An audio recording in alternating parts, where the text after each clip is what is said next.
Let's get nuts.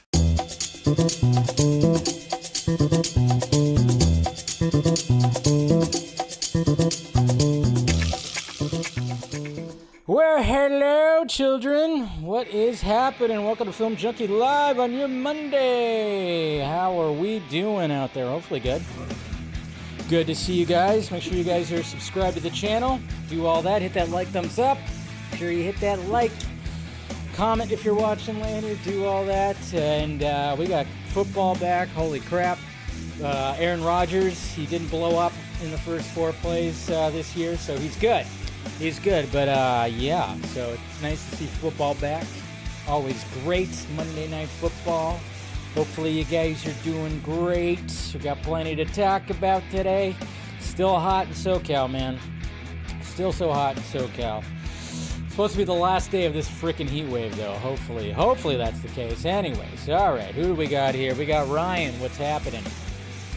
Can't wait to see the Batman's new suit and gadgets, and if Court of Owls would be stellar, yes. And if not, he'll still make an awesome movie. Absolutely. Superman set images look great. Yep. Absolutely. Good to see you, Ryan. We got Game City Savior right here. What up besides boring CBM news? Okay. I mean, if you don't want to hear about some boring CBM news, then maybe this isn't the stream for you. And then, yes, guys, we'll talk about that. Yes, rest in peace. We'll talk about James Earl Jones right here. Good to see you, Eric. Good to see you, Super Godzilla Vlogs. What is happening? And then, of course, we have Taladia Plays. What's happening? Good to see you, bud. We also got Shane O. What's going on? What's going on? Let's see who else we got. Hey, everyone. Yes, good to see you. We got Mr. Nobody here. We got Music Man. What's happening? Rock on, of course. And then we got Ninja Gamer 13. Soups. Castings. Spot on. David looks and is nerdy like Henry. Like Henry is American Jewish like creators. Rachel like Lois, art in 2010s comics. Holtz, good fit for new 52 Lex. Shocked Jimmy's a nerdy ginger kid. Yeah, I think a lot of us are kind of shocked. It's like, oh wow, they actually did put a ginger in there, which is great. What's going on, Mr. Laugh Now Cray later? Good to see you, Darren. We got Mr. Fear Jason. What's happening? JD McRae, what's going on, sir? Yeah, it better be the last week of this. Oh, I know, right? It's so bad. But it's supposed to be. It's supposed to drop down. I saw the weather forecast. It's going to drop down pretty significantly. I don't know what the... Oh, man, I tell you. What's going on, Axel? Good to see you. Good to see you. And everybody's saying RIP, James Earl Jones. Hello. What's going on, Yusuf? What is happening? We got Cortez. May he rest in peace. We got Mr. Chris Balga as well. Good evening. Sad to see one of the greatest voices and actors in a generation pass away. At the same time, excited to see Cretin and talks for Spider-Man 4. Excited to see, yes, there is that. We'll be talking about that. We got Kaiji Cinema right here. Rest in peace. Rest in paradise, he says. He was a living legend. Good to see you, bud. All right, Nerdy Mastermind. Just got done watching the Wolfman teaser trailer for the 50th time. Can't wait, the 50th time. Yeah, we watched that trailer during the vodka stream. We did like a little live watch. Of course, Universal, being Universal, did the whole copyright thing. So that's in dispute. I'm like, jeez. I just wish these studios would realize that you're getting free self-promotion. I mean, and it's like literally in the copyright fair use guidelines that we're able to do that. So I don't know. It's dumb. And I was like, oh yeah, it's Universal, of course. I mean, Marvel and DC, they figured it out. They figured it out that people can, people are just, past few days, I guess you could say. Things that we didn't talk about on the Vodka stream. Yeah, last week was totally weird, doing just one Film Junkee Live, and then I just did like a whole DCU thing that happened on Wednesday. So we'll catch up on certain things that we didn't talk about on the Vodka stream. But yeah, of course, I got football on right now. Niners and Jets. It's a kind of a slow game that's happening right now. But yes, we did lose a legend today. And he lived a full life, and we knew that any day now it could have been, we could be waking up to the news or just see the news that James Earl Jones, the voice of just numerous generations. I mean, he just had such a unique voice, and not just his voice, but even just the movies that he played in, you know, Coming to America, Field of Dreams, Sandlot. I mean, so many, and just such an icon, of course, being the voice of Vader, Mufasa. I mean, it just, the list goes on. And just even when he made cameos and things, he always was having fun. So I poured a shot for Mr. James Earl Jones. So may he rest in peace. And he definitely was a legend. So cheers. There it is, man. James Earl Jones. James Earl Jones, man, that voice. I tell you, no one's gonna be like him. No one's ever gonna be like him. Is it glitching? Oh man, is it really glitching? That's great. Uh-oh.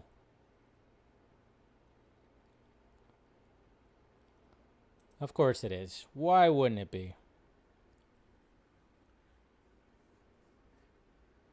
Well, that's just great. What is it, the output? Should I turn that off? Maybe?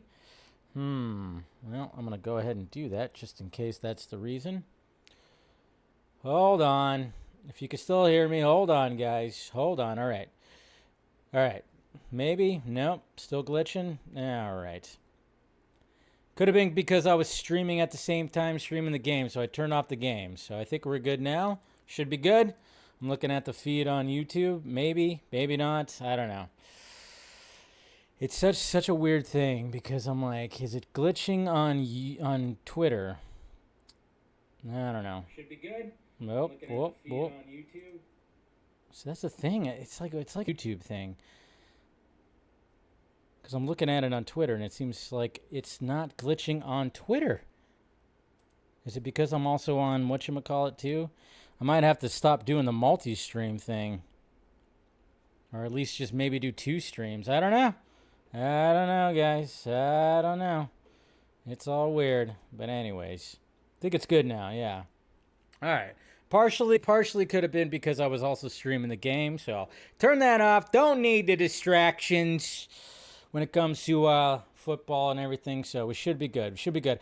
I also have a kind of a new setup that's happening right now as well. A little bit. I finally got a new screen because this screen right here, it was always like it was broken. There was like a spot where it caused a bunch of partially the stream or the screen. So I finally got a new screen and I put it over here, so I kind of shifted everything. So now I'm like, all right, I'm kind of like dealing with like a little bit of a new setup where it's like, okay, so the screen that I'm gonna be looking at mostly is gonna be this screen right here. So should be good.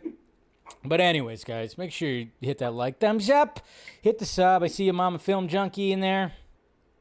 I see you, Andrew, and yeah, hopefully we should be good. I would start rebooting your modem before you go live. Yeah, I mean, it doesn't seem like the modem is the problem, though. That's the thing. It's never usually that. But anyways, hopefully we're good. Hopefully we're grand. All right, guys, let's go ahead and get tweets. All right, we're going to start off with this right here because I was kind of wondering. I think a lot of us were kind of wondering, especially when you had Joker 2 that was going to be shown at the film festival in Venice, the Venice Film Festival that was happening over in Italia. You know, we were when they showed this image right here of course, Todd Phillips, Joaquin Phoenix, and Lady Gaga, it was going to be interesting after the whole controversy when it comes to Joaquin Phoenix walking away from walking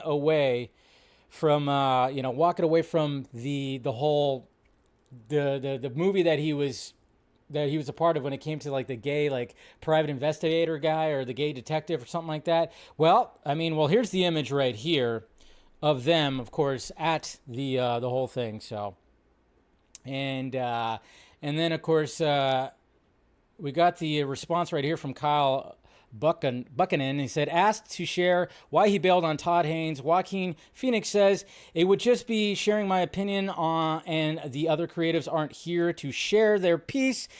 It doesn't feel like that would be right. I don't think that that it would be helpful. Thank you. So that was pretty much it right there. That's pretty much it right there, where he was like, all right, I'm not going to really just share my opinion, not going to really be more that's going to be talked about it, but that's what he had to say, at least when he was asked about it, because naturally somebody out there was going to ask about what happened. What happened? So anyways, okay. Am I glitching again?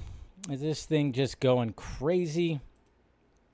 Well, seems like there's just glitches, but it's just it seems like it's only on the freaking or maybe it's not just on that. I don't know.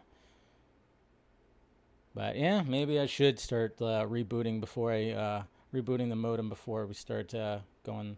Yep, it's maybe it isn't just that. I don't know. Yeah, it's glitching on even the Twitter side too. I can't win. Well. Yeah, it's just, I don't know what's going on. I don't know. I don't get it. Yeah, probably should, maybe should take that advice of just like rebooting before I start and everything. So I don't know what's going on. Might have to just scrap the whole stream tonight, possibly, and just do a recorded video. I don't know. And everything was like, I thought everything was going to be good tonight. Jeez. Here, let me turn that. I don't know. I'm trying to see what's going on. If there's anything that could give me some kind of indication of what the hell is going on here. No. Yeah, this is part of the reason why I was toying with not doing these shows live anymore, because I don't know. It just seems like maybe I need a new modem. I don't know. Everything works perfectly okay when it comes to the Vodka streams. So when it comes to like at least doing that on StreamYard, it seems like that works okay, but I don't know. For some reason, it's always when it comes to Film Junkie Lives. So yeah, I don't know. I see it's still glitching like crazy, so we might have to scrap the stream tonight. Yep, it's now done. All right, is it fully done? All right, this thing's about to probably go out. Let's see, it's still going. Still going. Let's see. Still going. Is it going to last? All right. Seems like it's moving pretty good right now. Nope. Still glitching. Still glitching. All right. So, well, if this doesn't clear up in the next minute or two, I'm just going to probably just cancel the stream tonight, because I don't know what the hell the deal is. I don't know what the deal is. Just seems like, I don't know, when it comes to at least these shows, I don't know. I guess I might just have to go back to just boring old freaking StreamYard. Maybe that's the only thing. And it just, I don't know. My modem or something can't handle what I'm trying to do. I don't know. You got to get new software or something. I don't know which new software. I have like good software, and I've updated everything, so I don't know exactly what that is. I don't know exactly what it would actually be, so I don't know. All right, whoop. See, it's working there. I don't know. Is it good now? It's the heat, damn it. It's the freaking heat. That's what it is. It's the freaking heat. It's the heat. The heat is on. The heat is on. All right. I'm looking, just kind of testing it, rolling with it. Is it going to be okay now? Maybe. All right. Should be good now. Should be good. I think it's looking good now. All right. I don't know what's up with these hiccups. Maybe it's because of the time of day, too. Could be that, too. But, yeah, maybe I will, like, before I go live on these, I'll reboot the modem just to see if that's part of it. But maybe I need a new modem. I don't know. Just seems like it's only Film Junkie Lives. Every other live stream works perfectly okay. Hate it! But anyways, let's move on. Okay, let's talk about this. Whoops. Let me turn that. Let's talk about this. The Minecraft trailer. Anybody watch the Minecraft trailer? I'm sure you guys watched the Minecraft trailer, and a lot of people were talking about the Minecraft trailer. I don't really want to show the Minecraft trailer, at least because we all know that, Warner Brothers is just going to freaking, like, dive bomb the whole thing and the whole copyright thing. It's just going to be, it's just the way it is right here. But obviously, I'm sure you guys saw the Minecraft trailer, and a lot of you probably thought, like I did, that it looks goddamn horrible. Looks terrible. Looks absolutely terrible. And we heard about this movie. We knew that Jack Black, we knew that Jason Momoa was going to be in it. And they released the new trailer, and my God, does it look bad? And the funny thing about it, and then, of course, Jesus Christ. I mean, you got Jack Black, of course. And then there's Jason Momoa, which I don't know what's going on with his hair, but hey, looking like Natasha Lyonne right there. But hey, what could you do? It's fine. But there's the group right there. There's the lighting. And somebody actually pointed at the fact that where's the sun lighting right here? Because, you look at Jack Black, it's like the sun, where is it lighting this way? And then right here, it's lighting the same direction, but it's the opposite frame. What are we doing here? Who knows? I don't know. But this trailer right here, when it comes to Minecraft, okay, so the biggest thing that I saw pushback in my mentions, and I saw a lot of people talk about, it's always like this, it's for kids. The Minecraft trailer is for kids. And I went, okay, so that's the excuse. So we're just going, hey, Hollywood and everybody, just like, let's just half-ass a movie, put actors in front of a green screen, call it Minecraft, sell it to kids, and that's it. We'll just give them garbage because the kids are dumb, right? Kids are stupid. Fuck that. Stop that.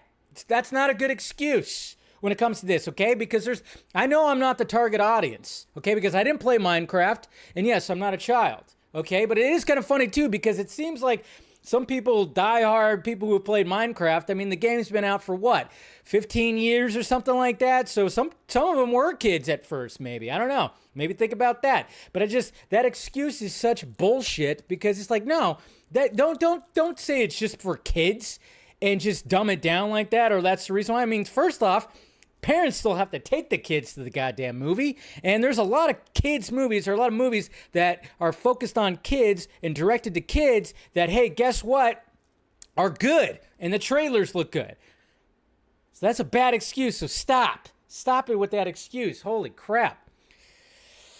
But yes, it looks awful. It just does. But again, I'm not big on the whole thing. And, I just hate that excuse. I saw that all over the place, and I'm like, Jesus Christ, you must not think highly about your kids or kids. It's like, that should not be an excuse to put out a shitty product.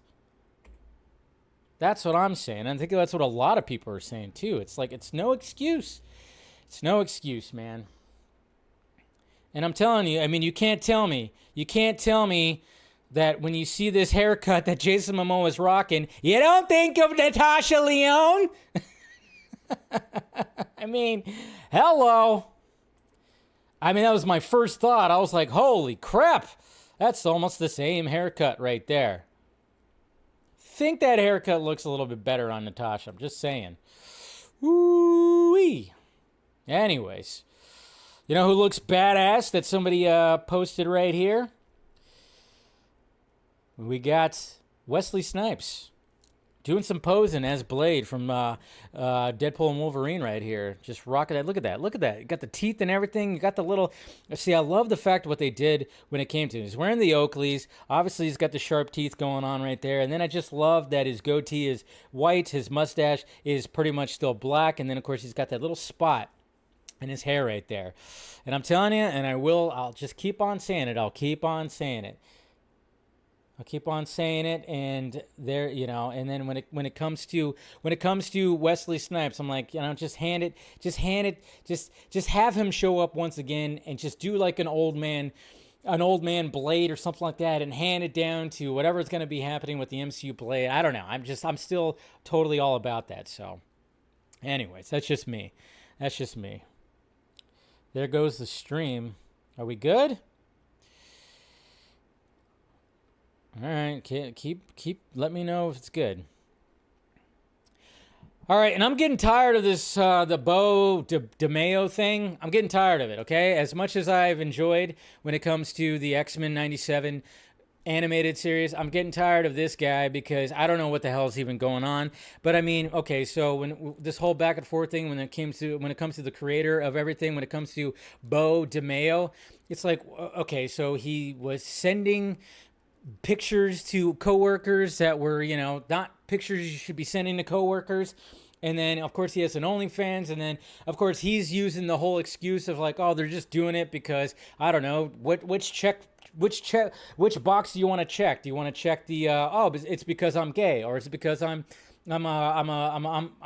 he's black, right? Is he black or half black, and like, or is he some, I mean, that's the thing. I mean, I know he's like, I don't think he's all black, but anyways, just kind of checking the boxes when it comes to this. But this is not going to help. This is not going to help you right here, Mr. DeMayo. Did you guys see this? X-Men 97 creator Beau DeMayo says he's revealing the whole truth about the Marvel situation on his OnlyFans account. So not only do you have to pay for the truth, you get some dick pics as well. Fantastic. Oh my God. Nope. That's ridiculous. So you're gonna try to get people to subscribe to your OnlyFans to reveal the truth. I don't know what the hell is going on with that. But whatever. It's whatever you're trying to do there, sir. I don't know exactly what it is, but hey, you're trying, I guess. I don't know. Oh, and who wants to see some pretty cool arts that I actually used for the thumbnail? This is from Felipe Ia, who actually made some David Corenswet concept art, and it's kind of interesting because obviously there's the main concept art, the main costume when it comes to David Corenswet and what it looks like. Looks really good with this art right here, but there's some other concepts that he's also made that look pretty cool as well. So of course we got the main one right here. And yes, it looks a lot better here, obviously, because concept art tends to look better. Everything looks like not baggy and nice and tight. I mean, I don't know. It's hard to get used to the chonies.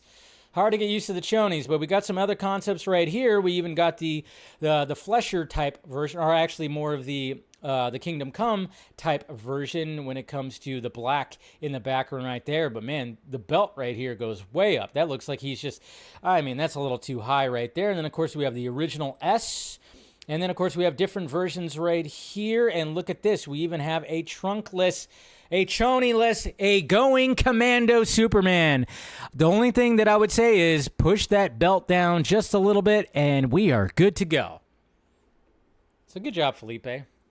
I like that, but I'm just saying, I'm all about free balling, folks. You guys know this. I'm all about the free balling when it comes to, well, myself and Superman. Anyways, moving on. Okay. Hi, Mom. Just kidding. Okay. And then, of course, we got all that. We'll play that. And then a lot of people were talking about this. A lot of people were talking about this right here. So we got the Wolfman that's going to be coming out, and we, like I said, on the Vodka stream, we watched the trailer because most of the panel hadn't seen the trailer, and this video right here was actually floating around. It was floating around. It's from, I guess it's from one of the Hollywood Horror Nights at Universal. I'm not sure which one. I don't know if it's Hollywood or in Florida or one of the other Universals, but a lot of people were talking about this video right here. So we have this guy right here, and it's like, what the hell is that? Is that John Carpenter? No, so you got this guy in front of this display, this half-assed display, and I'm like, and everybody's going, that doesn't look like it looks like it could be eventually a Wolfman, but that looks like there's like, it's in transition. He's transitioning, guys, I guess you could say. He hasn't fully transitioned yet into the Wolfman. Whoa, buddy. It's like, what? All right. So, but again, all right, so it's Blumhouse and it's Leigh Whannell. And Leigh Whannell, I have enjoyed his work, and he did a great job when it came to modernizing The Invisible Man. And I think, hey, you know what? I'm good. I'm good when it comes to Leigh Whannell. I trust him. Now, I saw somebody who apparently has got some intel. I saw somebody on the timeline said that, yeah, that's kind of what the Wolfman kind of looks like in certain scenes, but it looks better on screen, obviously, because this is just a dude in basically a latex and, latex mask and all this kind of done up right there. But, yeah, I don't know. Hollow Man is better. Hollow Man was a good movie. I will say that, Music Man. But I still liked what Leigh Whannell does. So I trust Leigh Whannell. We'll be all right. We'll be all right, guys. I think it'll be all right. Can I get this? Who wants to buy this for me? That's right. A Xenomorph Mouse. Look at that. You imagine gripping that thing? That would probably feel a little weird. It looks a little too sleek, but can you imagine putting your hand on that right there? Holy Lord. But I mean, that's very creative. That's really cool. Gotta like that right there. So I was like, damn, Dear Santa, I want that. I want that. And we knew this was going to happen too. I mean, I enjoyed the fucking first movies. I didn't really enjoy the spin-off movie, the all-female cast, because of course they had to do like, hey, we got to do an all-female cast. And it was like, the only thing that really worked was the chemistry between Cate Blanchett and Sandra Bullock. But yeah, apparently this is happening according to Deadline. Ocean's 14 is reprise their roles. I'm sure everybody else is going to show up too. Rest in peace, of course, Bernie Mac, who sadly won't be a part of this. But then they say Edward Berger, all quiet on the Western Front, is in talks to direct. All right, it's fine. I don't think they really need to do it. But, I think everybody's just kind of like going, I don't know if it's just a thing where Brad Pitt and George Clooney are working together with that Wolves movie that's going to be coming out on Apple Plus. And maybe they were just like, hey, let's just get the group back together. I don't know. So, I don't know. It's just very, very strange. It's very, very strange. Am I jumping again? All right, looking at the feed, it looks okay. All right, might have just skipped couple little times right here, so hopefully not too much. Hopefully not too much. All right, keep scrolling. All right, did not know this. Woo. So this is interesting. Had no idea, didn't even know. I mean, I assumed being that it's Jack Nicholson, of course, living the lifestyle that Jack Nicholson lives, being Jack Nicholson and, probably, a little bit of a playboy and everything with the many years that he's been an actor and, of course, a renowned actor. And, yeah, I did not know that he had a kid. I figured he had kids, but I didn't know that he had a kid that was actually going to be in the upcoming Smile 2 movie, and they put him on the poster. That might as well just be Jack Nicholson right there. Look at the eyes. The eyes. Here's Johnny, but it's actually here's Ray Nicholson. Ray Nicholson is like he's in Smile 2, and apparently I didn't know that I don't think anybody really knew about that, but you see those eyes and you go, holy crap, that's awesome. So look forward to Ray. And some people were already going like, maybe he should be the DCU Batman. It's like, whoa, let's pump the brakes a little bit. We don't even know who this guy is quite yet. So that's a good poster. And I'm like, yeah, capitalize on that. Why the F not? Why the F not?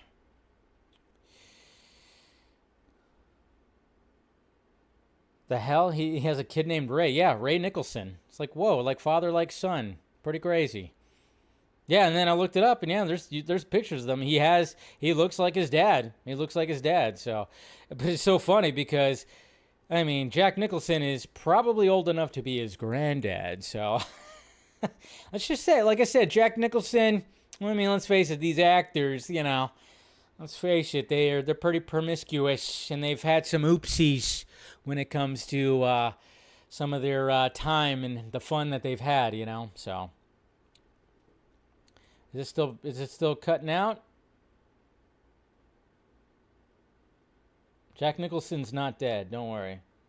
Jack Nicholson ain't dead. He ain't dead. He's still alive, actually. You can see him at Lakers games. So sorry if the thing, I don't know why it's like if it keeps cutting out or something like that. It seems like it's like working, but every now and again there's a glitch. So hopefully try to work out some bugs or something like that. I'll reboot everything before Wednesday's stream. But we got some art right here when it comes to the DCU, which is pretty cool art. Really like this art. It's like concept art looking. It's very much that you'd see on a painting, taking some inspirations from other artists out there when it comes to the DCU. This is from Dipankar Talukdar. Okay, these are the pieces right here, and these are really cool. I really like these right here. So first off, we got them all right here. So you're basically seeing the DCU that we're going to see.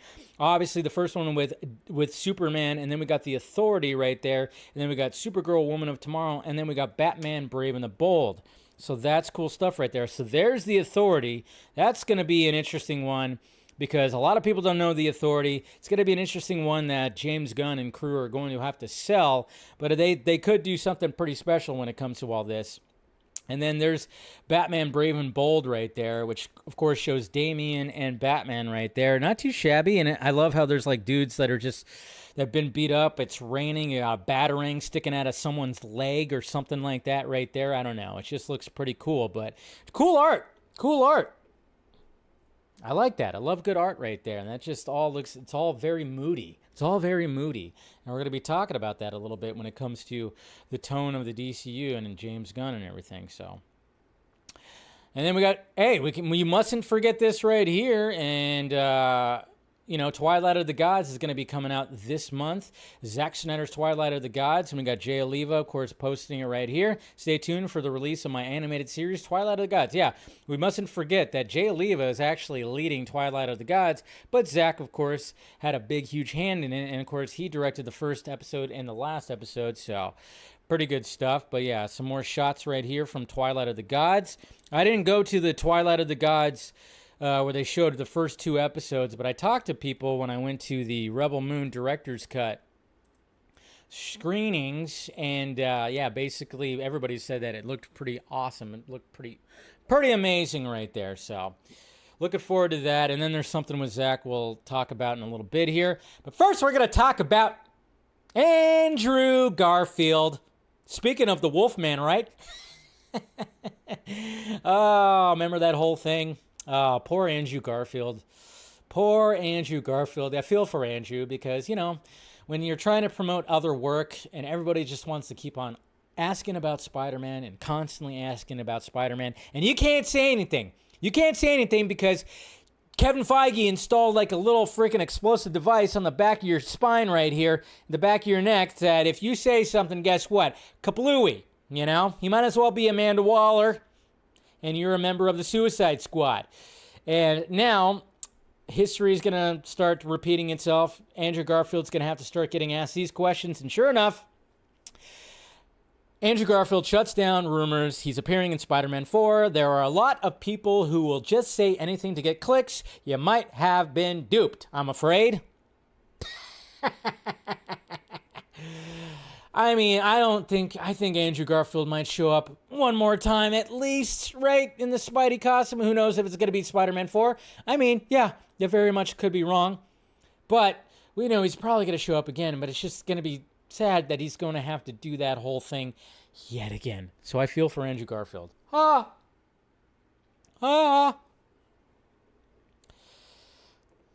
Yes, I know Feige's no Waller. She's a fake character and he's real. Let's see, what else we got here? Oh, man. You know what? This is beautiful right here. I suggest anybody watching this, anybody, try to sniff this out. I retweeted if you go to my Twitter right here. But somebody made a really good, little TikTok video right here where it basically just goes through the whole live action history. The whole live action history of Batman right here. Just so beautifully done, and it shows all of it right here. And you have a lot of a lot of quotes from Christian Bale, I guess you could say when it comes to a lot of good dialogue when it comes to these movies, a lot of good dialogue from here. It's not just live action, it's everything, but mainly live action. It's all of it. Obviously, the video games, Lego Batman, all the animated stuff. But yeah, you see it all right here. I mean, it's pretty trippy. Like, don't have a seizure when you're watching it, but it's just kind of crazy. Look at this thing go. It's just going like boom, boom, boom, boom, boom, and it gets faster too. And it's like, holy shit.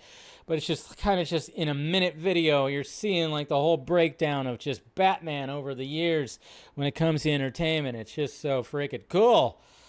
Just keeps going, and then it's like just crazy. So there you go. Beautiful video right there. Showing it all, man. Showing it all. Gotta love it. Gotta love it. Let's see what else we got.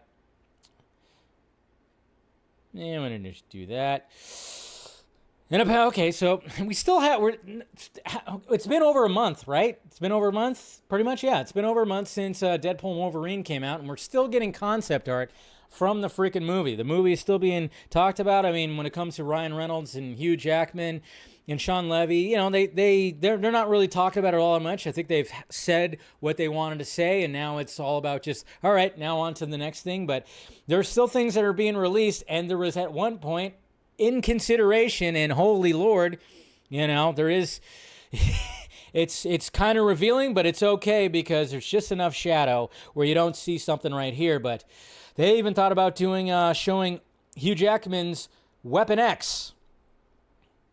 Oh, he's pretty naked right there, but, they did a good job of, keeping it right there. And you can actually see that somebody over here, compared it to, a shot from the comic book right there. But, yeah, there was even a consideration at one point in some concept art of Weapon X right here. So, almost Weapon X rated. Anyways, but, yeah. But I think they were like, why do we need to show that? They already showed that in X-Men Apocalypse, which was the best part of the movie. That was the best part of the movie when it came to that. In X-Men Apocalypse, best parts of the movie was, well, nothing with Apocalypse, really. But the Weapon X part, and then, of course, at the end, when they all got their awesome-looking, comic-accurate costumes, that's what was the best part about, in my opinion, of that, so. And then speaking of Deadpool and Wolverine, it just, like I said, the information keeps coming out. This was a little disappointing. I'm not going to lie. I was a little disappointed on this. Just a little bit, because I was like, oh yeah, Blake Lively, right? Blake Lively, and there was the whole mystery of who is Lady Deadpool? Is it Blake Lively? Is it Taylor Swift? Or is it somebody else? I even went as far as maybe it's Anya Taylor-Joy. Boy, was I wrong about that. I was really hoping. I'm like, oh man, I'm thinking out of the box. The ponytail, that might be her real hair, because Anya Taylor-Joy has a pretty good, it just looked possibly. But I was trying to think out of the box, completely wrong. But we come to find out that it was Blake Lively. Technically, she supplied the voice, but was not in the freaking costume. Christian Bettridge was in the suit before. She was the in-suit performer of Lady Deadpool. She was Gal Gadot's stunt double for Wonder Woman.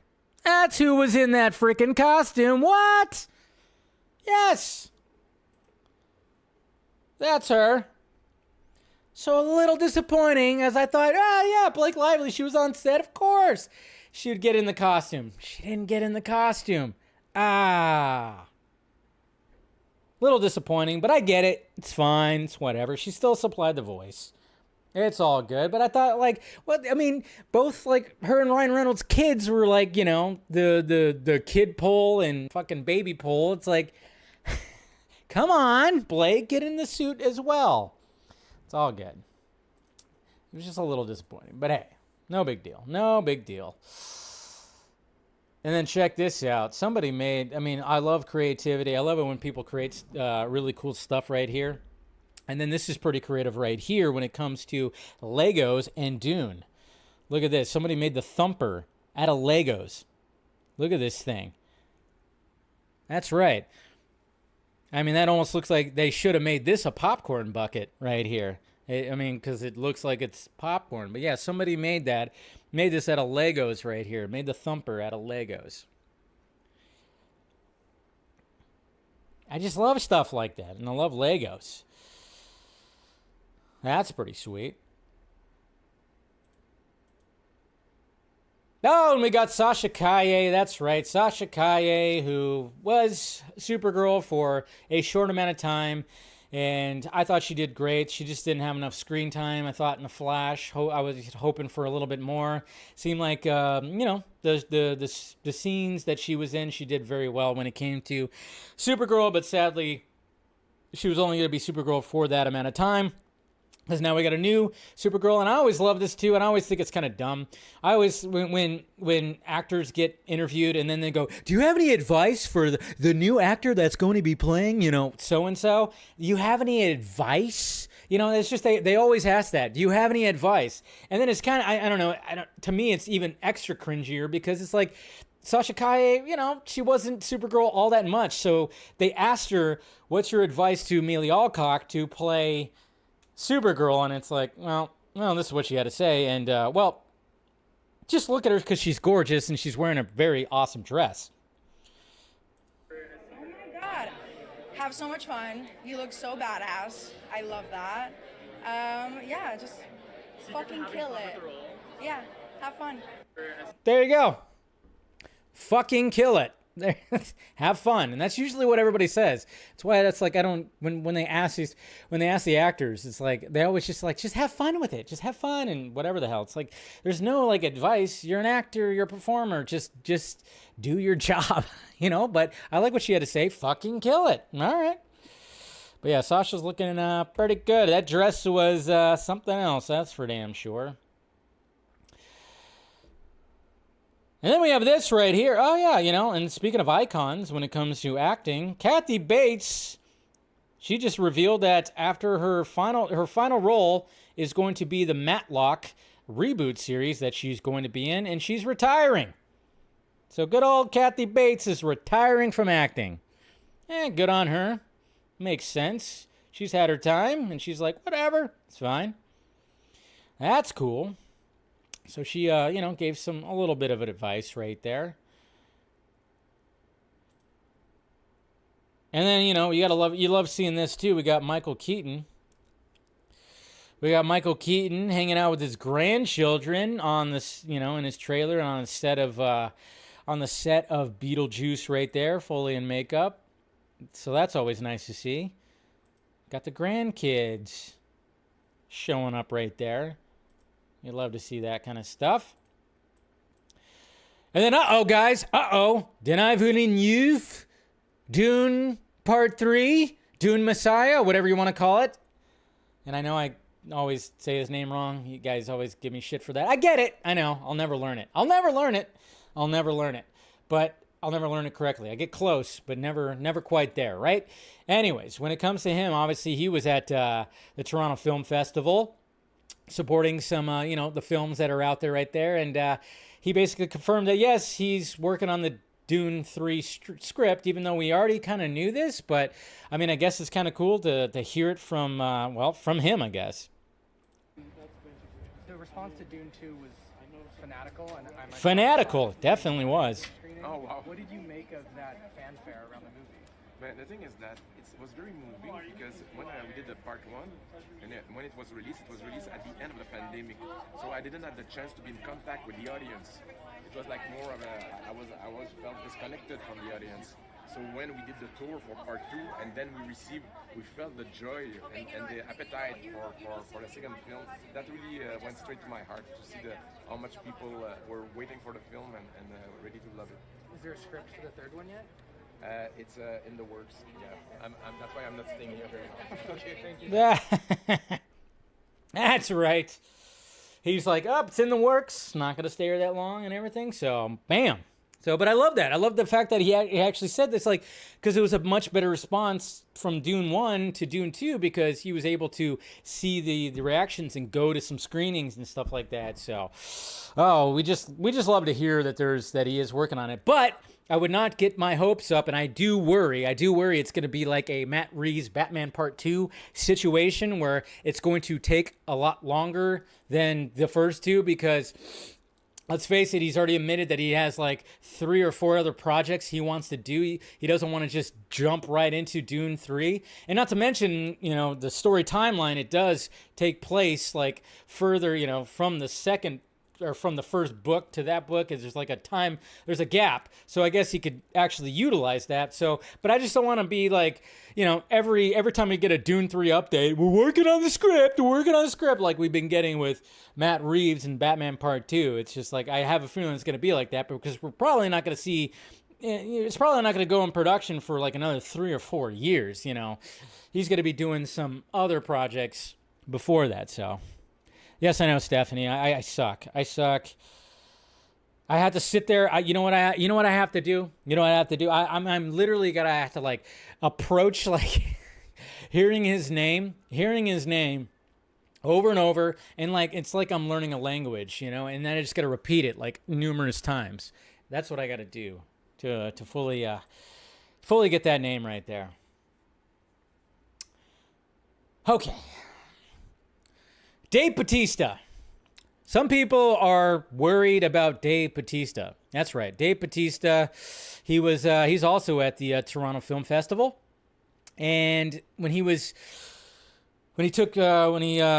man, come on, what are you doing here? Yeah, my thing just messed up. Hold on a sec. Things are just messing up as they usually do. There we go. Sorry, just had to do that. All right. This is just my Stream Deck thing. Anyways. So he's on like a red carpet, and then somebody snapped a picture of, obviously they're going to snap a picture of Dave Bautista. And then people were just kind of going like, well, what the heck's going on when it comes to him? He doesn't look like Dave Bautista as much. And that's what people saw right there. So they saw Dave Bautista looking like that, looking a little slender, shoulders not as like up and about. And then, you know, people were going like, what the hell happened to Dave Bautista? And then, of course, looking at like an image like this where he's totally jacked and wearing a tight tee and looking like how Dave Bautista looks like. Yeah, there's this thing called age that happens. He's 55 years old. He has done a lot to his body for his career, especially in wrestling, and he's taken some those. And, you know, that's not a secret anymore. I mean, we all know that that's always going to be the case, and maybe he's just not taking those certain things anymore when it comes to Dave Bautista. And yeah, he's just kind of getting a little slender. And let's not forget that Dave Bautista takes his acting career very seriously. And I think a lot of us would actually agree that Dave Bautista, out of all the wrestling stars that have turned actors, he is the one that's the most versatile. He's not just doing the action movies. He challenges himself and he challenges his acting chops. So maybe, just maybe, he also is going to be doing a role where he needed to get slender, and maybe that was part of the reason too. But I'm just willing to bet that being 55, and there's certain things that maybe he was like still kind of taking, he was like, no, I'm not going to take that anymore. So hey, Dave Bautista's fine. Hopefully we don't find out that something happened like a Chadwick Boseman situation. I'm sure that's not the case, but hopefully that won't be, and that would suck if that's the case. But I'm sure it's probably not that. I'm sure it might be because it's for a role, or just because, hey, I can't keep it up anymore. I'm not doing the Guardians of the Galaxy films anymore. Can't do that. And it's so funny, too, because when everybody's just like asking and going, whoa, I'm going, yeah, he's still in better shape than all of us. He's still in very much better shape than all of us. Yeah, he takes his shirt off. He's probably still got a six-pack and, you know, rippling everywhere and stuff like that. So, yeah, I think he just stopped taking some of the, certain things that keep up the shoulders and everything. So, okay. Tap, tap, tap, tap, tap, tap, taparoo. We got Happy Gilmore. Happy Gilmore has officially begun filming. That's right. We're getting another legacy sequel from a movie that came out a couple of decades ago that will likely not be anywhere close to the first one. You know, it's just what happens. You run the risk of that. You know, I'd say Anchorman was pretty close when it came to a legacy sequel that actually I thought worked for the most part. That's just in my opinion right here. But yes, this image was posted. And yes, we see that Boston Bruins jersey right there that Adam Sandler wore in the first one. And, of course, it says, Happy Gilmore. So there you go. Happy Gilmore has begun. So I'm wondering, what are we going to get? Are we going to get set images? Is it going to be more postings from, like, Adam Sandler or whatever? Is Adam Sandler going to be rocking that beard that he's been rocking for a little bit? Maybe, probably. He's like, I don't want to say. I don't want to say. Where you be? You know. Anyways, sorry for the terrible Adam Sandler impression right there, but there you go. Yeah. But it's just like, it's going to be one of those, I mean, you know, Beetlejuice came out. I was entertaining, but it's just, yeah, sometimes it's just like, I just go, yeah, it is, but it's, you just feel the time gap, you know? You just feel the gap in between movies, but I'm hoping for the best. Hoping for the best, too, when it comes to right now. And some people that have, you know, that we know that, of course, have channels themselves and everything might be attending this right here, which is pretty cool. Zack Snyder posted this. See you at Geeked Week. I'll be live in Atlanta on September 19th to share the latest on the all-new Twilight of the Gods and the Rebel Moon game. Grab your tickets today. Woo! There we go. So Twilight of the Gods and the Rebel Moon game. So that's right. Rebel Moon's still out there, guys. I'm just wondering, is there going to be an announcement for Rebel Moon Part 3 at Geeked Week? Is it going to be a green light? Is that going to happen? It's gotten me a little worried. But at least he's still talking about Rebel Moon. Nobody else really is, but hey, I'm just saying, like, you know, still talking about Rebel Moon, and maybe we'll talk a little bit more about that on Wednesday's show, but yeah, I'm just kind of going like, all right, well, where's that green light? Anybody got a green light over there? But there is still a Rebel Moon game coming out. And then, of course, Twilight of the Gods. So like that. And then, of course, all right, so there's a movie that's coming out in less than a month. There's a movie coming out less than a month that is currently going through reshoots right now. Can you guess what it is? I think you can guess what studio this movie is for. Yeah, that's right. Sony. Venom: The Last Dance is currently having reshoots in Vegas. The film releases October 25th. We got Tom Hardy right here posting this. It's almost like he doesn't want to fucking do it. It's almost like his face is showing that it's like, I don't want to do this, but we have to do it. Final touches. But it might be just little minor things, because we know that Eddie ends up in Vegas at one point. He's wearing like a tuxedo. Maybe there's just certain things, but it's just kind of like, you're like, dude, you guys, it's releasing at the end of next month. All right. Hopefully. I think Tom Hardy's like, I'm done with this. I'm done working for fucking Sony. Even though it's like, God damn it, we wanted to see him take on Spider-Man. It's like, geez. You guys want to see what the Toma Ray Green Lantern would have looked like for Zack Snyder's Justice League? That's right. I mean, obviously there's going to be designs. We saw Kilowog.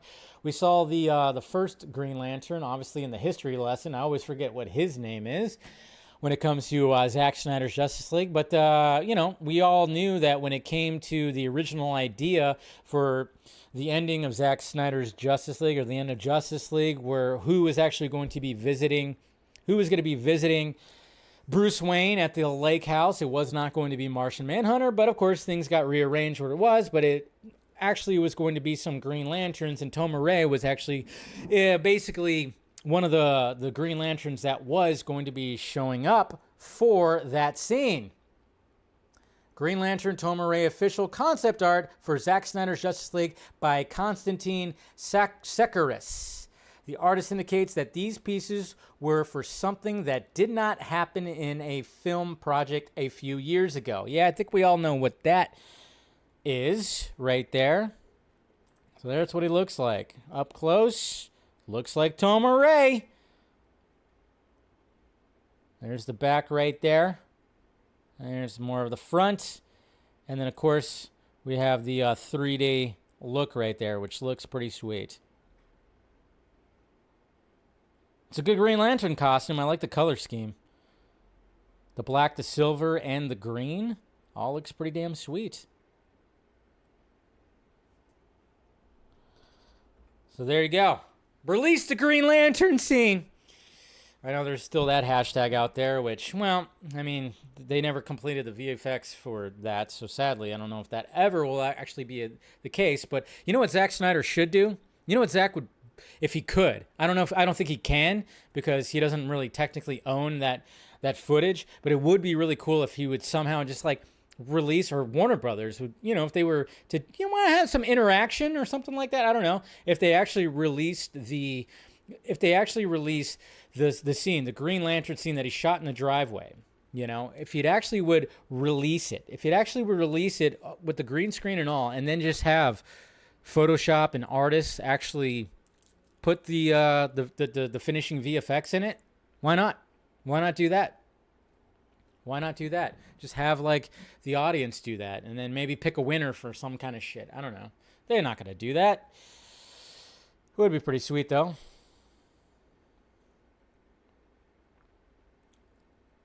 All right, what else we got here? Of course, there's Dune Awakening. Remember, we still have this. So while we wait for Dune Messiah, we still have Dune Awakening. Survive Dune Awakening. So we do have that. Of course, we'll be talking about that. This is a cool shot. I like that. I think that's pretty much, yeah, there's all that. Oh, yeah. Harvey Weinstein is apparently like in critical condition right now because of heart surgery. Yeah, somebody just, you know, I mean, I don't think anybody really cares. Pull that fucking plug.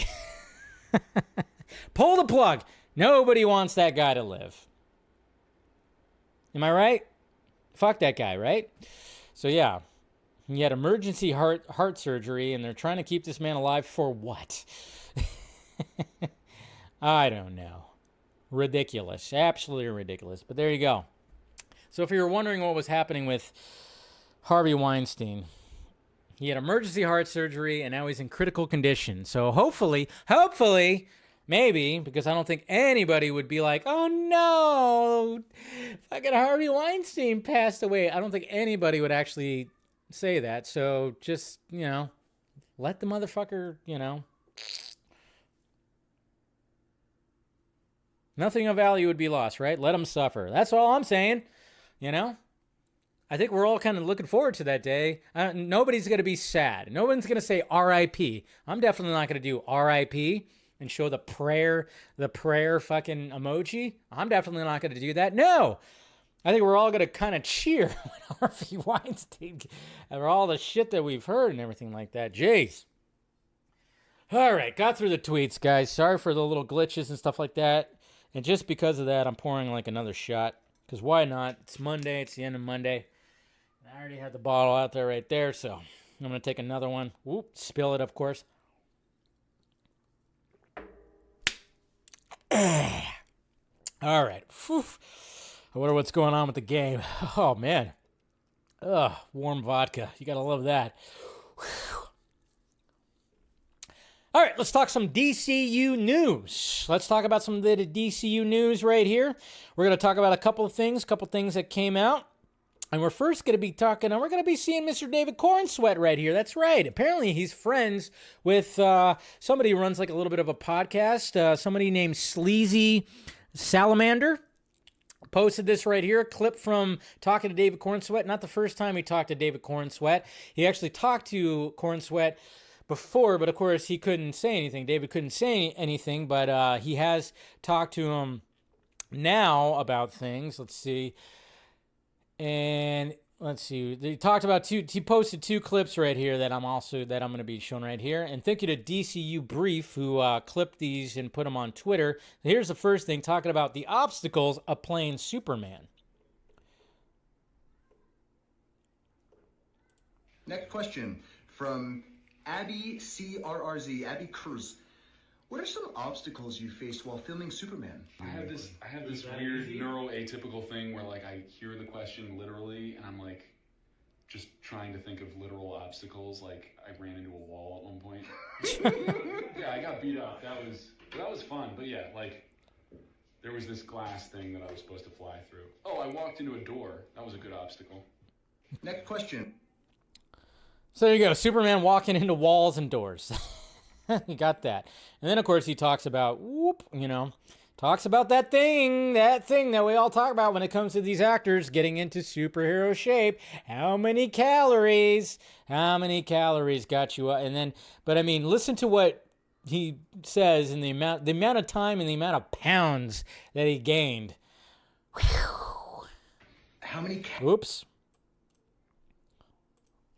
How many calories were you consuming per day for Superman? When I was bulking, somewhere between 4,500 and 5,000 calories a day. God, Jesus. When I was keeping track, which was 3 meals, 2 1,200 calorie shakes, and a bedtime snack of like half a carton to a full 32-ounce carton of Greek yogurt. It was not fun. I don't recommend it unless you have a reason to gain 38 pounds in 4 months. What? What dish do you bring to a potluck? Oh, I panic and don't show up. That's a good one. That's a good response right there. It's like, yeah, just like, I don't know what to make, so I'm not going to show up to the potluck. But there you go, guys. 38 pounds in 4 months. Because of caloric intake? No. If that's, that's not, I mean, again, how many times do I have to say it? They all do it. They all do it. They all get a little help. And yes, I mean, I'm not saying that he didn't eat all those calories and eat 32 ounces of yogurt. Oh, I'm sure that he did all that, but, it's still, you could do all that and not gain 38 pounds in fucking 4 months. There's no way you don't do that. You get a little bit of help. But again, like I said, they all do it. Even the ones that you love, they all do it too. But he always had to do that bulking. It's the bulking part that just sounds fun, but also sounds awful. It's such a weird thing because the bulking part is just essentially. I remember when it came to Calle, he said that he was eating like whole pizzas and doing like a dirty bulk, what's called a dirty bulk, where you just eat whatever. You're just trying to intake calories, and then of course when it comes to the cutting phase. That's the part that really sucks because your system is so used to having so much calories, and then all of a sudden you have to like basically eat a third of the calories that you're actually eating to start cutting up like that. That's got to be the worst part because then you do it. But at the same time, you're still taking some. You're still doing some shit. Okay. I don't know why. I mean, it's not even a secret anymore. They might as well just admit it's not like they're doing what these crazy bodybuilders do for competition. They're not going that crazy when it comes to, taking some testosterone or human growth hormone. It's like the worst kept secret in Hollywood now. But they'll never, I don't know. It's like, will they ever admit it? Who knows? Who knows? And then when it comes to the Joker front, we have a new poster for Joker 2 right here, which is nothing much. It's just them right there looking like Joker and Harley Quinn. And then, of course, there was a new TV spot. I actually saw it during the football game. I did see it. Let's see. Do I have it right here? Nah, there's not a new one. But there was a new Joker TV spot. Shows a little bit more. It's only 30 seconds. But, yeah, I watched it. It was on the Monday Night Football game, so that's pretty cool. That's pretty cool, at least. So they at least have that. And then, of course, we have the Penguin. So we got the Penguin that's going to be coming out very soon. And then, so we got this right here. How to get free Penguin merch if you live in New York City. Go to the below locations between 2 p.m. and 9 p.m. This was happening right here. So they're trying to do some kind of interactive thing today. And I'm like, what the hell? So if anybody did this in New York City, I have no idea. But that was something that was talked about over the weekend. Different spots. And then, of course, the New York Times print edition will include a bonus copy of the Gotham Gazette on September 19th. The New York Times partnered with Max to promote the series premiere of The Penguin. So we're going to have something along the lines of this right here that's going to be in the New York Times. So they're trying to really promote The Penguin right here, which is good. It's good. I love that. I love that they're doing that. And then they're even doing something like this. The Penguin will take over multiple New York City restaurants over September. Max is partnering with select local establishments to offer a secret menu, signature swag, and late night special items available for purchase. And of course, all the details are all right here. So if you live in the area, you got some of this right here. Emilio Bellato, Scars Pizza. Like I said, just follow DCU Brief. This is where I'm getting it from. The Akiway Bodega. We got Casa Magazines. So there you go right there if you want to take part in some of this Penguin marketing that's happening, which I think it's pretty cool. And then even right here, the Penguin will take over the iconic Gotham Burger Social Club in New York City in September as well. And this burger looks absolutely, looks delicious. Looks like it's a smash burger type, smothered in cheese. But yes, the Gotham Burger Social Club. They're also going to be taking over that. So anybody who lives in that area, you can take part in some of the Penguin stuff that's happening. And then it says right here, too, the Penguin will light up the Empire State Building on September 17th. So, you know how the Empire State Building, they'll do that whole thing where they light up. You know, they always do it every year for like the certain holidays, of course. But then they'll do it. They did it even recently when it came to Star Wars and everything. So celebrating May the 4th, they always do it for that. But yeah, it says right here that on September 17th, we're going to get like a purple and whatever the hell when it comes to the Penguin. So they're also doing that. So, hey, you know, it's nice to see that Warner Brothers is really trying to do something when it comes to the Penguin. It also says right here, the Penguin will take over the iconic Gotham West Market in New York City, the storefront, which is right here. So they'll be taking over this. So anything that's Gotham, that's mentioned as Gotham, they're going to be taking over right here.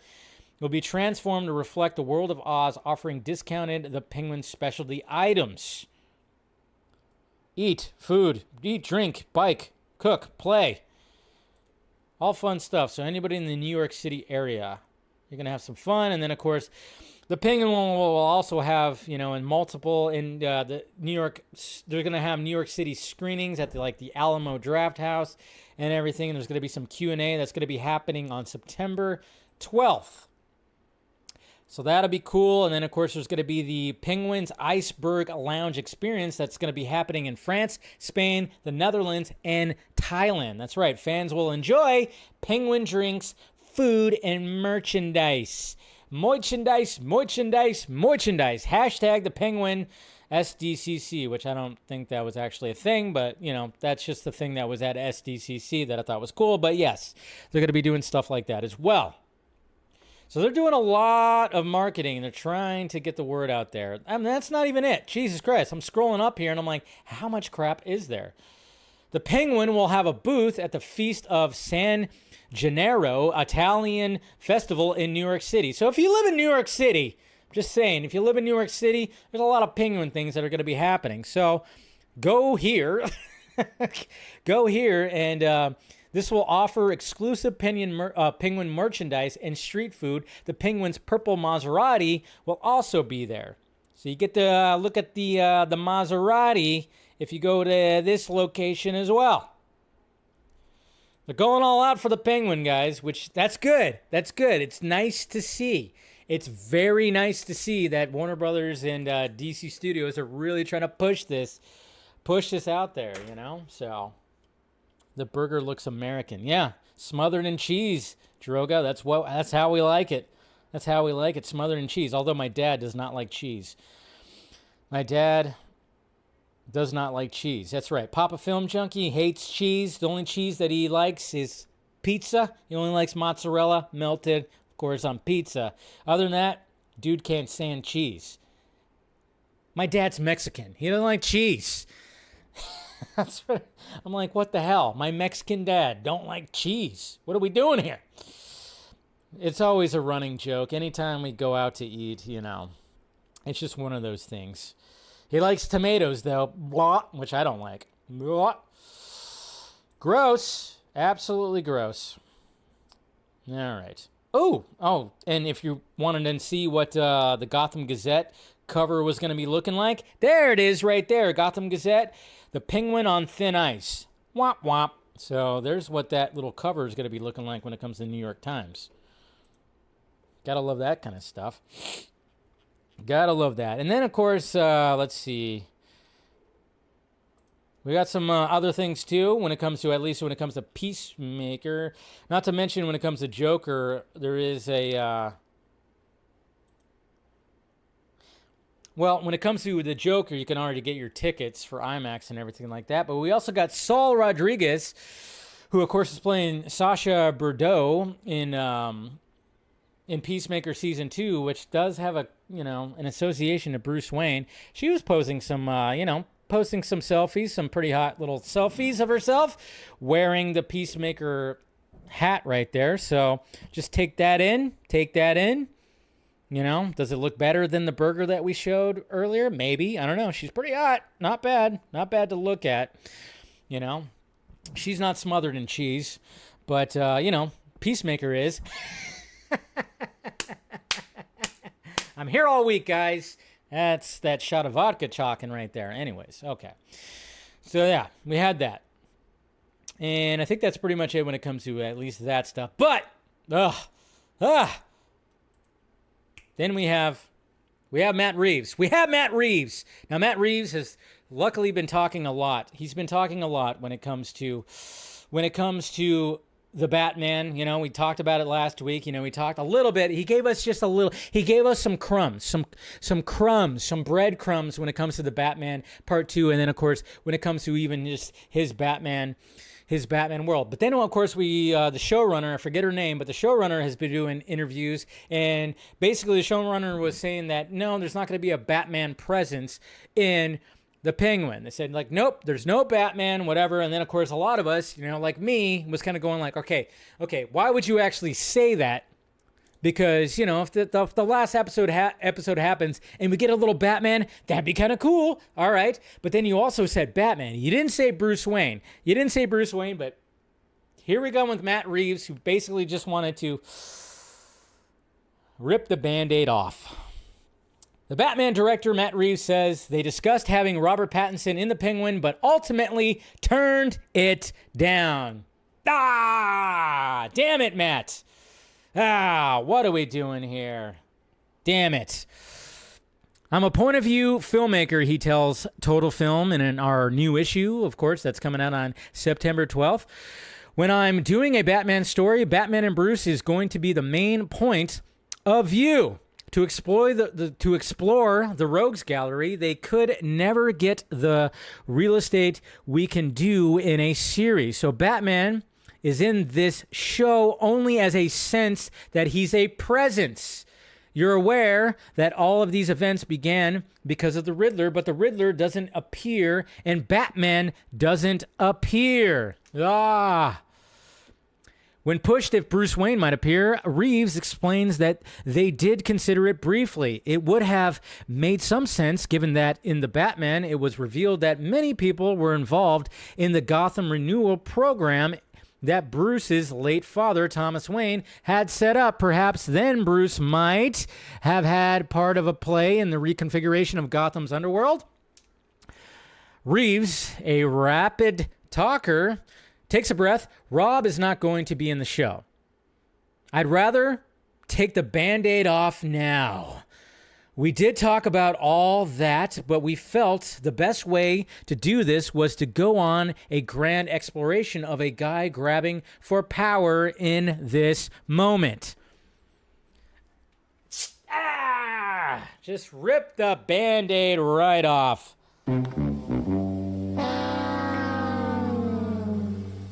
But it could be bullshit again. That's the thing. He could just be like, of course I'm not going to say that he is. I'm still holding hope. Just to lead into the Batman Part 2. I don't need Batman to be in every episode. Just a little bit of something. An appearance. I don't even know. It doesn't even have to be Batman. I was just like hoping there might be a Bruce Wayne or something. Something. I was hoping that there would just be a little something. Just a little bit.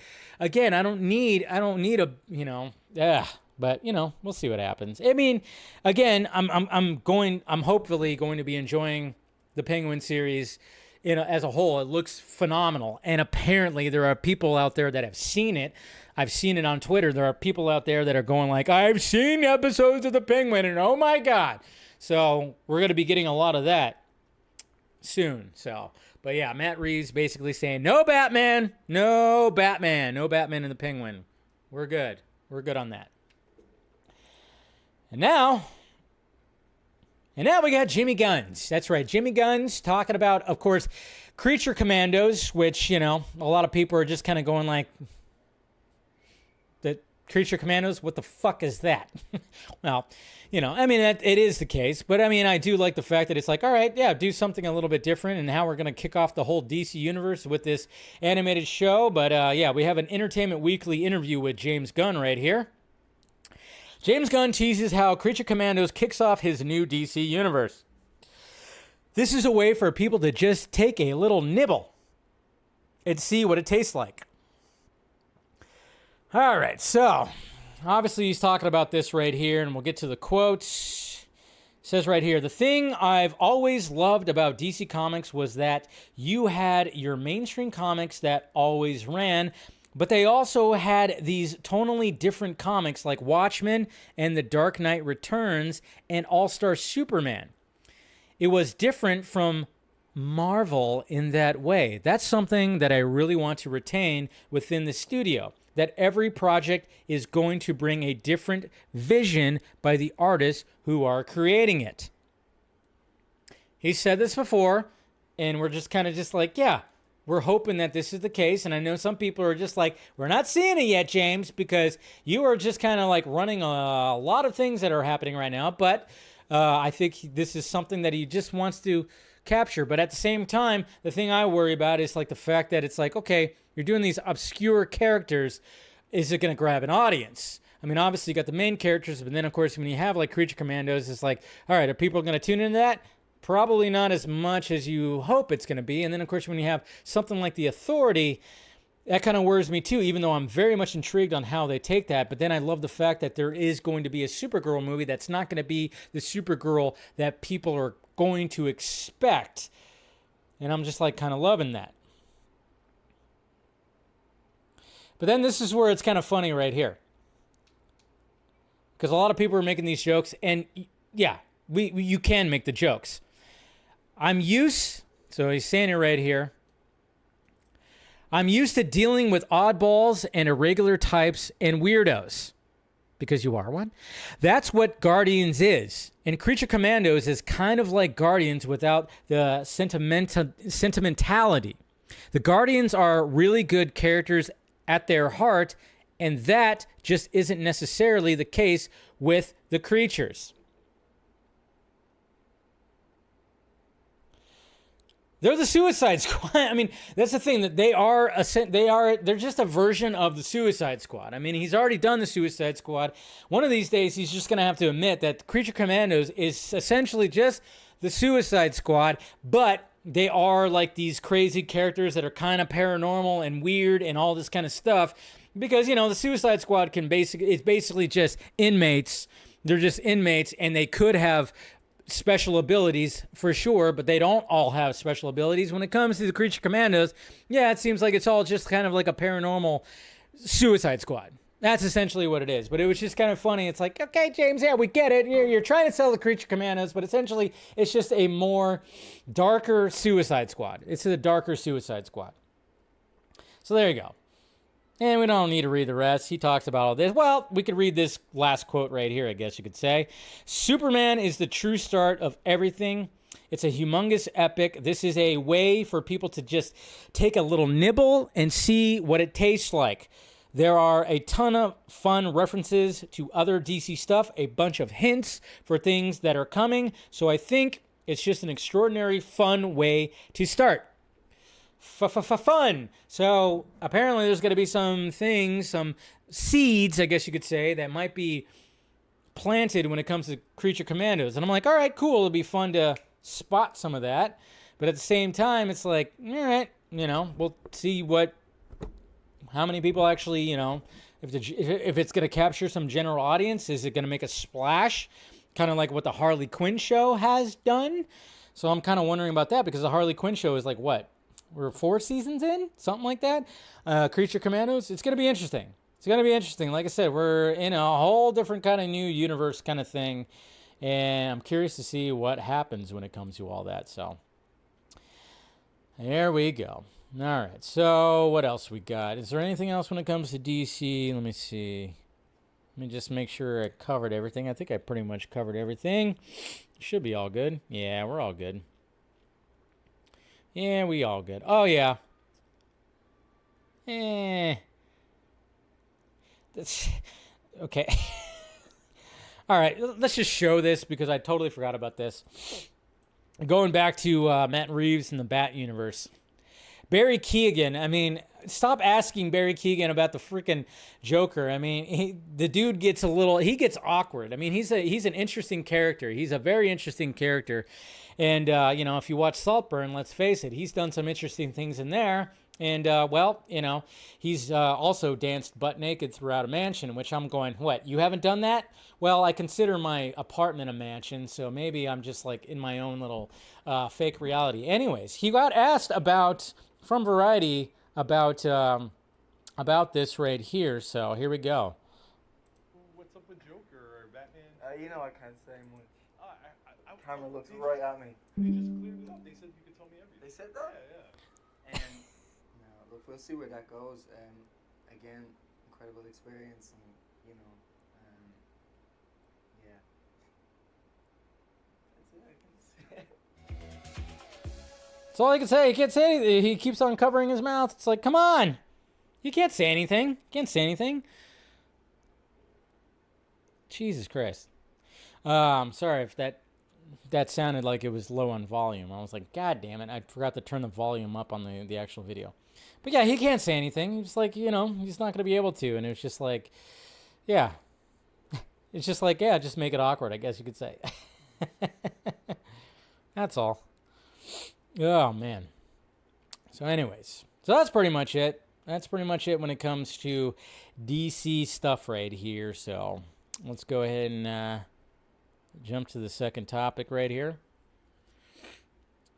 Spider-Man 4. That's right. We finally got some info about Spider-Man 4. And it's not even that much.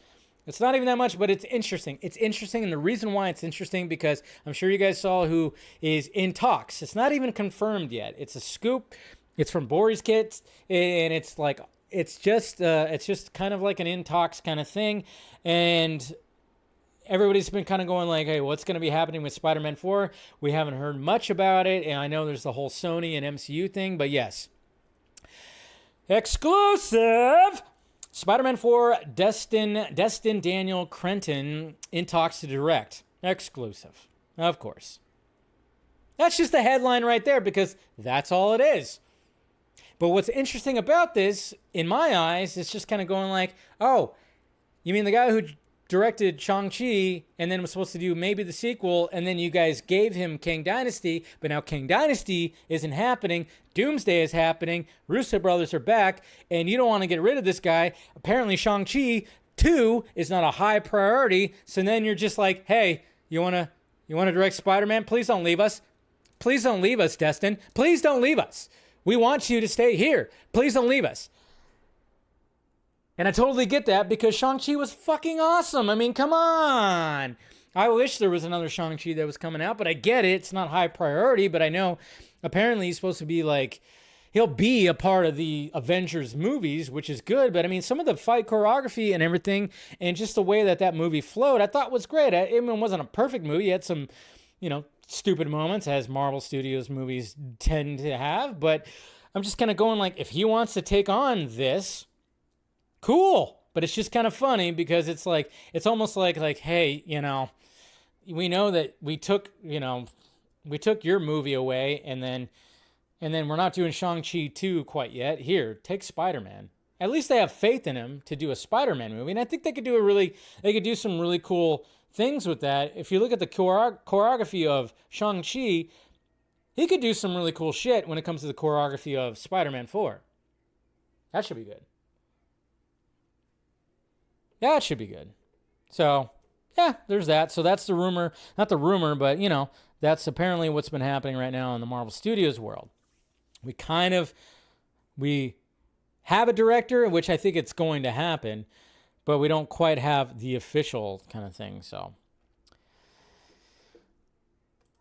and then of course we have the box office, and naturally we knew that Beetlejuice was going to make a splash at the box office, but I don't think anybody thought, whoa, wow, it's actually going to do. It did very well for a movie which the first one came out in 1988. The fact that that movie came out in 1988, the first movie, and of course there was the cartoon, which I thought was great and loved, and a lot of people loved too. But, when it came to Beetlejuice, like, was anybody going to show back up for Beetlejuice? And, I really was like going, yes, I hope they do, because, sadly there wasn't much of a showing when it came to the return of Batman and Michael Keaton. So it was kind of like, all right, is it going to happen when it comes to Beetlejuice? And yes, people showed up. There it is, right there. There's the box office. Beetlejuice, $111 million domestic. Overall, it made $147.2 million. We don't quite know the budget yet, so we'll see what happens. But pretty good. Apparently when it comes to September releases, this is like up there. It didn't break records, but it came close. I think the record right now is the first It movie, the first It Chapter 1 that came out. So that's good. And then, of course, Deadpool and Wolverine was second. It's starting to finally dwindle down. It looks like it's probably going to wrap up at $1.3 billion. And then, yeah, that's pretty much it. I mean, The Front Room came out. This is that one movie with Brandy. She's showing back up. Brandy has not aged at all. My God, she has not aged at all. I was like, whatever happened to Brandy? Well, Brandy is getting back into acting, and that was like the only other movie that's going to be that came out, really. So, and then of course, Alien Romulus, $314.4 million, $80 million budget. It has made a profit. So Fede Alvarez, give Fede Alvarez the next movie. Let's do this. Let's continue the Alien franchise. People want it. But yeah, good on Beetlejuice. Does this mean that they're going to be like, well, we got to do another one? I mean, I guess they could, but I just don't know.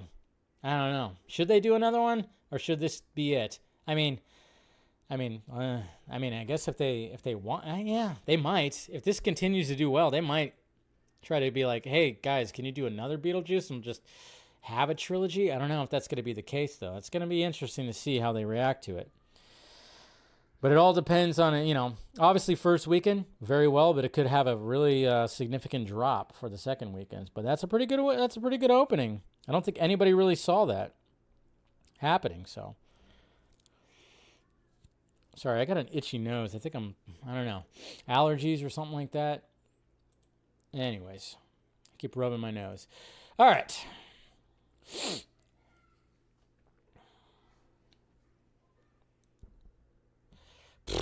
All right, so when it comes to this right here, I came across this article, and I'm like, I don't even know. I was like, wow. When I opened up this article, when I saw the headline, and then I read it, I went, holy shit. I mean, it's really gotten to a weird point here in the United States. I mean, it's an election year, and things are intense.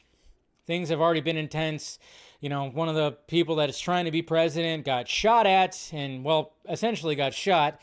And then when it came to the other candidate, he couldn't carry a thought for more than 3 seconds, and then they said, get out of here, old man. We got the VP that's going to be coming out, and she laughs a lot. So it's just getting ridiculously weird and everything. And no matter what, I've said this to people, and I'll say this to you. Whoever wins the election this year, I think we all lose. And it seems like no matter who wins, there's going to be a reaction. And and for anybody who's just kind of just like blah about this, who doesn't really, or is not really excited for either one, and just kind of going like, wow, this is the best we have. And how we kind of thought about, like, I've thought about that, like, for like the past, I don't know how many elections, where I'm like, this is the best we got. But when it comes to Hollywood, I saw this article right here, and it was just kind of like, oh, wow. Interesting. Hollywood Reporter. Look at this article right here. Studios to avoid releasing movies around Election Day. It's going to be a shit show. That's right, guys.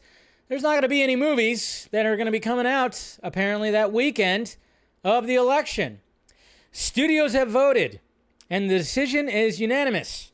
For the first time anyone can remember, the box office marquee notably will be devoid of new all-audience releases the weekend following the 2024 presidential election. The first and second weekends of November have become fertile ground in terms of launching a new movie before the year-end holiday glut begins. But the noise from this year's Kamala Harris and Donald Trump race is expected to be so loud that distributors are staying on the sidelines when it comes to tentpoles. The noise could make it tough to promote a film. So basically they're just saying like, yep, we're not going to do it because, and it even mentions on here, another concern, civil unrest. No one in Hollywood has forgotten the images of course, January 6th and all that stuff. Yeah, but do you also remember the civil unrest that was cities that were burning? You know, again, I mean, this is the Hollywood Reporter, so of course they're only going to talk about, yes, January 6th, you could talk about that, but let's not forget, you know, that there was civil unrest when it came to literal people losing their livelihoods, like shops and stores and stuff like that were also burnt to the ground because of rioting and stuff like that. Yeah. So Hollywood's just like, hey, you know what? We're probably going to close movie theaters and board them up because God knows what's going to happen. Yeah, it just seems like no matter who wins, shit's going to go.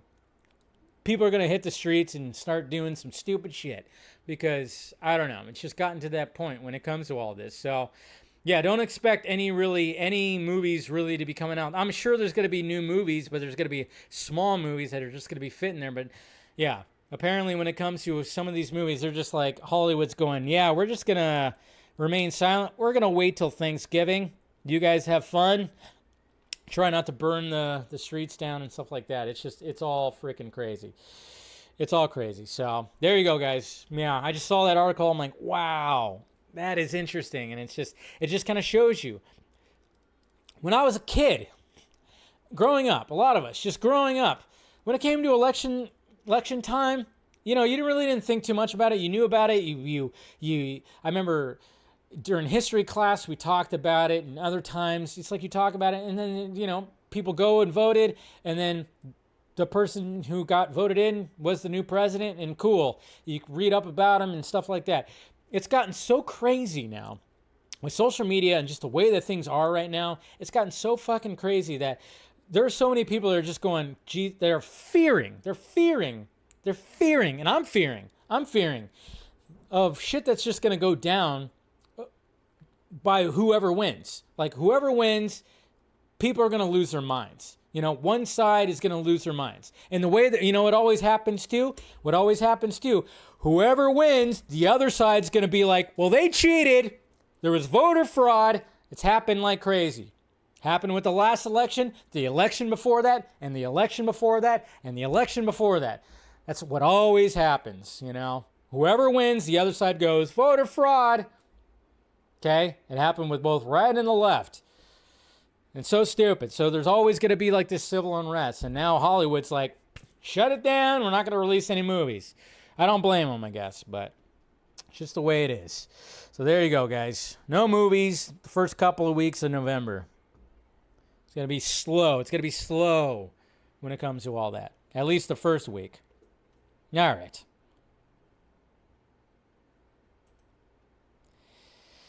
All right. What do we got here? Let's go to Twitter questions. See what's going on over here at Twitter.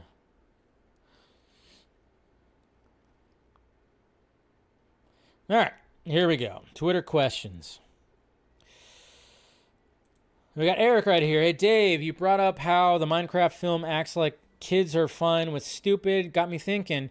We all remember when the movies we saw as kids were good and frankly stand the test of time as we grew up. What non-Batman kids film do you count among the favorites? Yeah, You have some good ones right here. All Dogs Go to Heaven, right? And Land Before Time. Yeah, there was some shit. I mean, yeah, that's the thing. That's why when anybody that was pushing back against all that, I'm going, what are you thinking here? What are you thinking? What are you thinking of, like, when it comes to, oh, yeah, it's for kids, so it's supposed to look like shit and be dumbed down? No. You could make good children movies, and they did. Yeah, but you have some good examples right there. Mr. Nobody, hey, Dave, outside of CBM and films in general, are there any other topics you like to talk, i.e. politics? I'm not a big fan of talking about politics, because that just is always just a whole mess of fucking shit. I like to talk sports.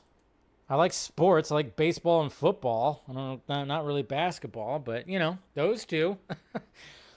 I'll talk politics, but I always try to be, I don't go hard on either side. I've just never been hardcore on it. I have like, both of my parents are on different sides of the freaking political spectrum, for God's sakes. Anyways, Mr. Nobody also, hey Dave, was there any new talks about Andy Muschietti and his iteration of Batman? I really enjoyed The Flash, but one of my least favorite moments, unfortunately, was the whole Wonder Woman's lasso wrapped around Bruce. And yeah, that whole scene was shitty. And of course, the bat suit was shitty, and it was not a great scene. I'm thinking that Andy Muschietti, I did like the stuff before it. I think Andy Muschietti will still do a good job, when it comes to Batman Brave and the Bold. But when it comes to this scene, yeah, it wasn't all that great. It was stupid jokes, and yeah, the bat suit was pretty doesn't look that good. But and everybody, of course, wants to blame him, or and honestly, it was more of a Ben Affleck just not wanting to get into at least what I heard. I don't know. Anyways, Cooper Knox, is it too late for casual Batman to throw his hat into the presidential ring? That's an idea right there. Maybe that's a way to bring casual Batman back. Do a whole little bit where he's running for president.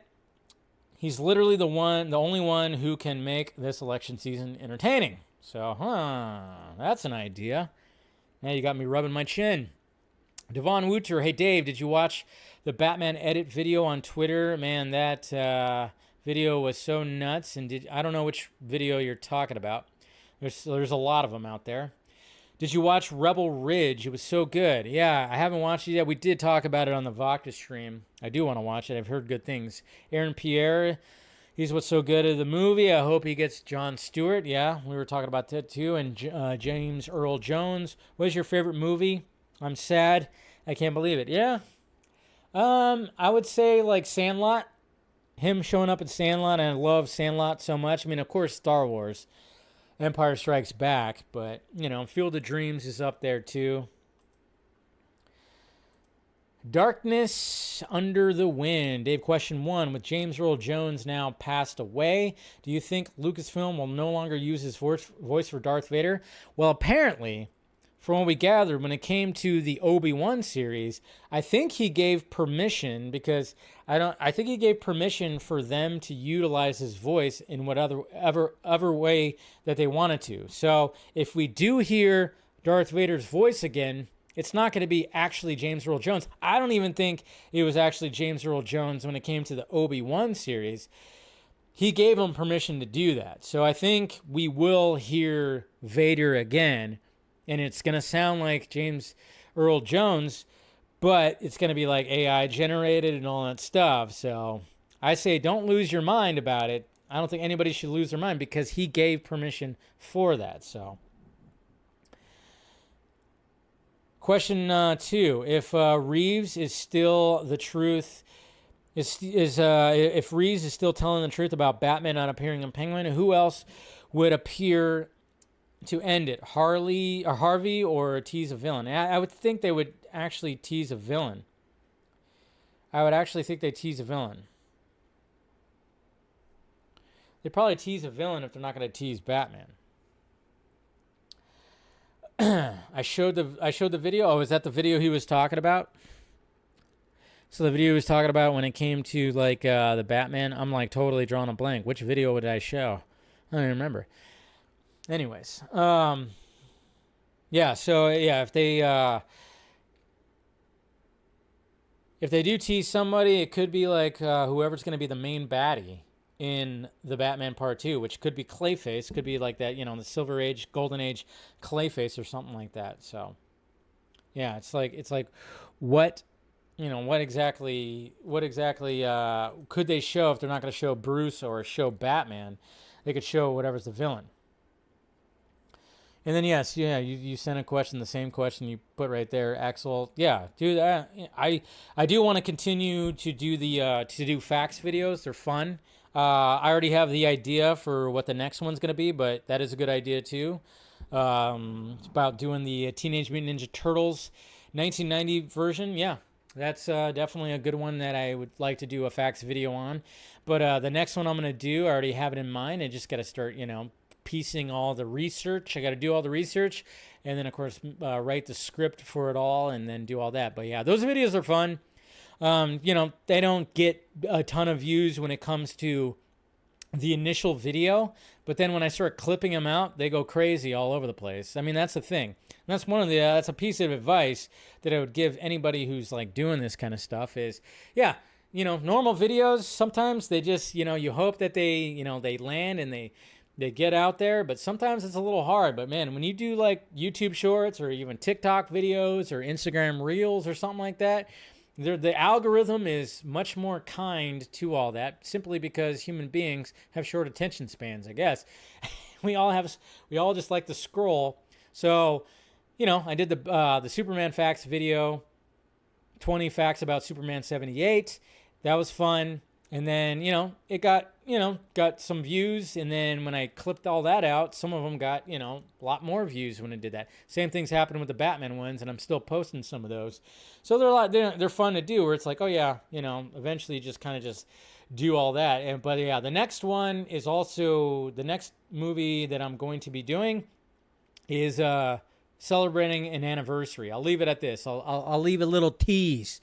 It's got a significant anniversary to this year, and I love the movie, so looking forward to diving into it when it comes to talking about some of the facts when it comes to that movie. Some of you might even figure out exactly what I'm talking about just by that little bit right there. So, all right, guys, that's the show. So much to talk about. Man, this one ran long, but I appreciate it. Obviously, with the glitches that were happening at the beginning, you know, I was just part of it.